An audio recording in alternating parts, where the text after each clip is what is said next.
5 seconds to go.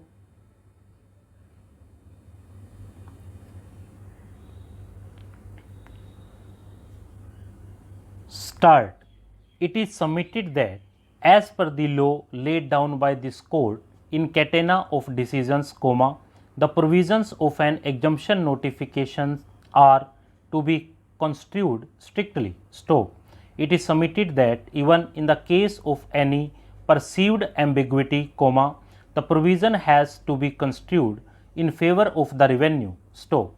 Reliance is placed on the decision of the Constitution Bench of this court in the case of Commissioner of Customs (import), Mumbai versus Dilip Kumar and Company and others, 2018 9 SCC 1 para 66, as well as another decision of this court in the case of Union of India and another etc. versus VVF Limited and another, etc. 2020 SCC online SC 378 paras 53 to 55. Stop. Para. It is further submitted by Shri Maninder Singh, learned senior advocate appearing on behalf of the state, that what is weighed with the High Court, that levy of the purchase tax is hit by the principle of promissory estoppel by observing that by the subsequent notifications dated 14th November 2000 and 16th January 2002, the state could not have taken the rights which are available under the parent notification dated 5th March 1992. Stop. Para.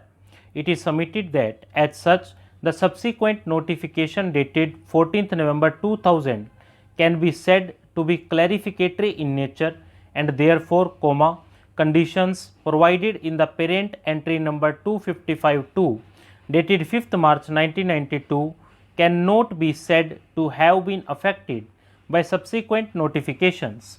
Stop. It is the subsequent notification, it is made explicitly clear that the raw materials so purchased are to be used by the eligible unit in its industrial unit. Stop. Therefore, the basic requirement that the eligible unit has to actually use such raw materials purchased by him is in no way modified and or amended. Stop. On the contrary, the subsequent amended entry number 255-2 dated 14th November 2000 can be said to be expanding the scope of eligibility as it was. Stop. Earlier, the eligible unit was required to actually use the goods purchased within the state of Gujarat, and as per the subsequent amended entry number 255-2 dated 14th November 2000, even if such goods are used by it outside the state of Gujarat, in that case also such eligible unit was held to be eligible for exemption. Stop.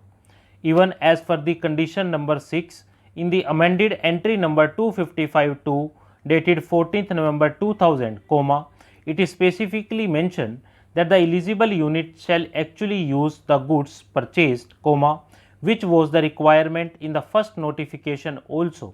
Stop. Therefore, the subsequent amended entry number 255-2 wide notification dated 14th November 2000 can be said to be clarificatory and or expanding the scope of eligibility, but in no case, it can be said to be taking away any right under the original entry number 255-2 dated 5th March 1992. Stop.